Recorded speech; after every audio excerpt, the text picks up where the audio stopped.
Bab 1231. Rahasia pil es roh.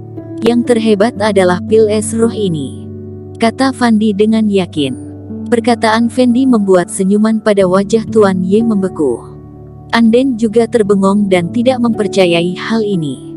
Suasana di tempat itu menjadi sangat hening dan tidak terdengar suara apapun. Semua orang melototkan mata dan memasang ekspresi wajah kebingungan, termasuk pria tua berambut abu-abu itu. Mereka sudah melakukan pemeriksaan sebanyak 2 kali dan memastikan kalau pil es roh milik Erik masih kalah dengan milik Tuan Ye.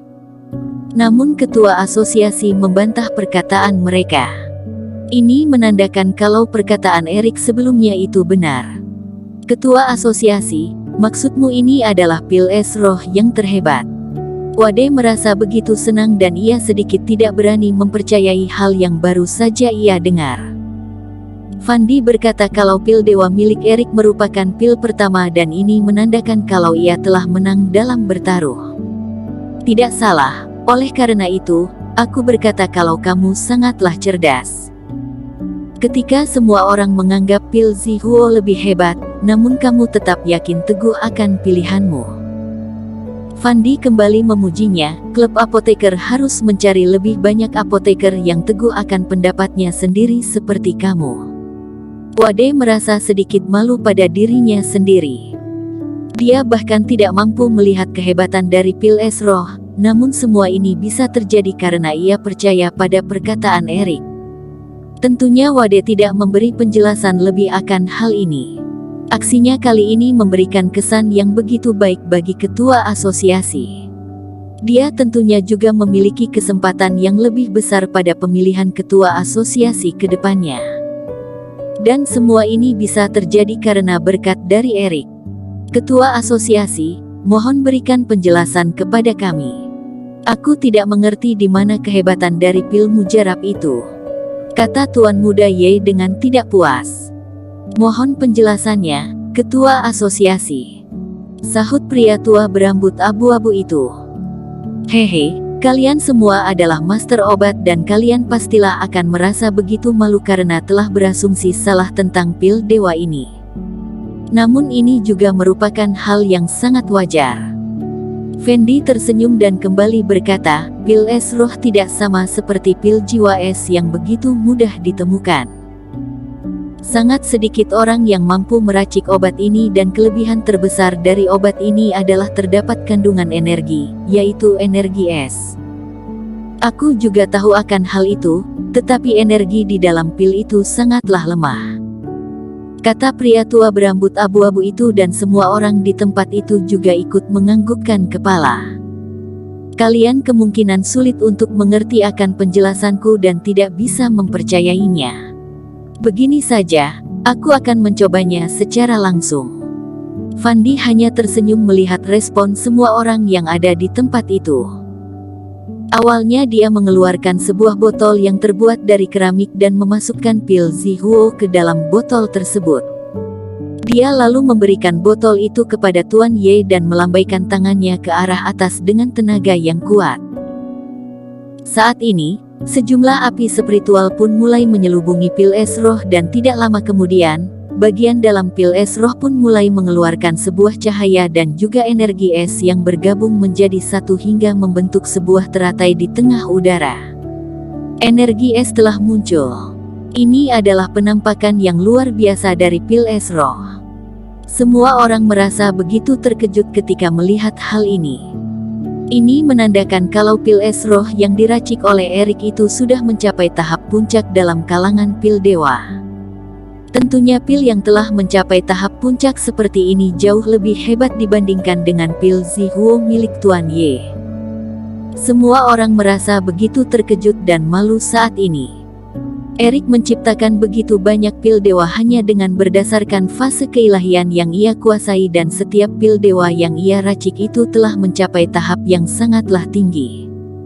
Ini bagaikan sebuah mujizat yang sudah lama tidak ditemukan. Semua orang merasa begitu malu saat ini. Mereka telah memeriksa pil itu sebanyak 2 kali dan tidak ada satupun dari mereka yang menyadari kehebatan dari obat ini dan bahkan salah dalam memposisikan peringkat kehebatan obat tersebut. Tidak heran mengapa Erik berkata kalau mereka semua biasa saja. Hasil yang terlihat saat ini benar-benar membuat semua orang merasa malu. Ketua asosiasi, aku masih tidak mengerti akan hal ini. Kenapa sebelumnya energi es itu terlihat begitu lemah dan tiba-tiba berubah menjadi kuat setelah kamu memicunya menggunakan energi lain? Tanya pria tua berambut abu-abu itu. Semua orang juga merasa kebingungan akan hal ini. Ini adalah titik yang tidak kalian ketahui dalam proses pemurnian obat. Fandi menggelengkan kepala dan kembali berkata, energi yang ada di dalam pil es roh ini bukanlah lemah, melainkan energi ini tersembunyi di bagian terdalam pil. Lantas, mengapa energi ini tidak terlihat jelas secara kasat mata? Karena kalian melihat pil ini bersamaan dengan pil Zihuo itu. Energi api dan es saling bertolak belakang. Benar, pada umumnya, hal seperti ini tidak akan berdampak pada pil dewa. Bagaimanapun, energi yang terdapat di dalam pil dewa tidak akan keluar sebelum pil itu digunakan dan tentunya orang yang memurnikan obat ini memiliki pengalaman yang cukup. Fandi kembali berkata, ketika pil es roh digunakan di area yang panas, maka pil ini dapat memusnahkan racun api. Namun jika pil ini digunakan di area ini, api yang berasal dari luar pil ini pastilah akan mempengaruhi hasil akhirnya. Oleh karena itu, orang yang memurnikan pil ini sangatlah teliti dan dia tidak ingin menyia-nyiakan energi yang ada. Dia pun memilih untuk menyembunyikan energi es ini agar tidak terkontaminasi dengan energi api yang ada di sekitarnya. Jadi, energi dari pil dewa yang kalian lihat tadi bukanlah energi yang sebenarnya, melainkan energi yang telah disembunyikan. Kenapa dia tidak memberitahukan hal ini kepada kami? Jika dia memberitahu hal ini kepada kami pastilah akan menyadari kekuatan energi tersebut. Kata pria tua berambut abu-abu itu dengan nada tidak puas. Apakah kalian akan percaya akan perkataannya? Jawab Fandi. Aku bahkan harus menggunakan api spiritual yang aku kuasai untuk membuktikan kehebatan dari energi es ini. Jika kalian yang membuktikannya sendiri menggunakan energi api yang kalian kuasai, mungkin kalian harus membutuhkan waktu yang lama untuk mendapatkan hasilnya. Siapa yang rela menghabiskan banyak waktu dalam hal ini? Pria tua berambut abu-abu itu tidak tahu harus berkata apa lagi. Seorang apoteker junior bahkan memiliki pengetahuan yang tinggi dan terlihat begitu jenius. Jika aku tidak datang ke tempat ini, kalian pastilah akan memfitnah calon apoteker hebat di masa depan ini. Semua orang merasa begitu bersalah setelah mendengar hal ini. Apalagi Anden yang begitu bersemangat sebelumnya. Saat ini, wajahnya terlihat begitu memerah karena sebelumnya ia telah meremehkan Erik dan juga Wade. Ketua asosiasi, aku tidak bisa menghubungi Erik. Mungkin dia telah pergi jauh dari tempat ini. Wade telah melakukan transmisi suara selama beberapa saat dan dia tidak mendapatkan balasan apapun dari Erik. Mungkin saja, kita telah menghabiskan begitu banyak waktu dan kita tidak mungkin membiarkan semua orang di tempat ini untuk menunggunya. Mari kita umumkan hasilnya sekarang juga, kata Fandi. Wade menganggukkan kepalanya dengan penuh semangat dan segera naik ke atas pentas untuk mengumumkan hasilnya. Awalnya semua orang terlihat begitu hening setelah mendengar kabar kemenangan Erik tersebut. Setelah beberapa saat, mereka pun bertepuk tangan dengan meriah. Begitu banyak orang yang terbengong dan tidak mempercayai hal ini. Erikin, nama apoteker yang tidak pernah mereka dengar sebelumnya ini bahkan mampu memenangkan pertandingan wilayah timur ini. Aku kalah. Tuan Ye pun menatap ke arah energi yang ada di tengah udara dan ekspresi sombong pada wajahnya telah menghilang. Sejak kecil, ia telah mendapatkan warisan dari keluarganya dan tidak pernah kalah dalam pertandingan apapun. Ini juga merupakan alasan mengapa dirinya selalu bersikap sombong. Hari ini, dia telah kalah dari Erik dan ia tidak mampu berkata apapun akan hal ini. Tuan muda Ye pun memberi hormat dan pergi meninggalkan tempat itu dengan kecewa.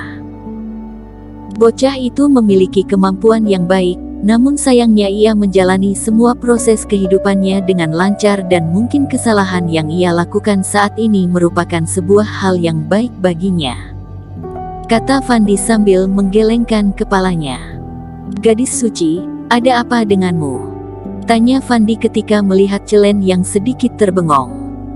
Tidak apa-apa, hanya saja nama Erik Kin sama persis dengan seorang musuhku. Tetapi mereka seharusnya tidak memiliki hubungan apapun, kata Celen sambil tersenyum dan menggelengkan kepalanya.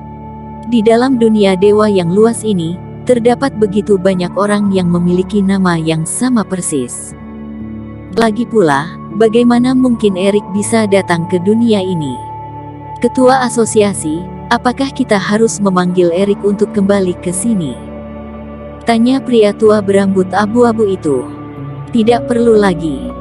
Fandi pun menggelengkan kepalanya setelah berpikir sesaat. Bersambung.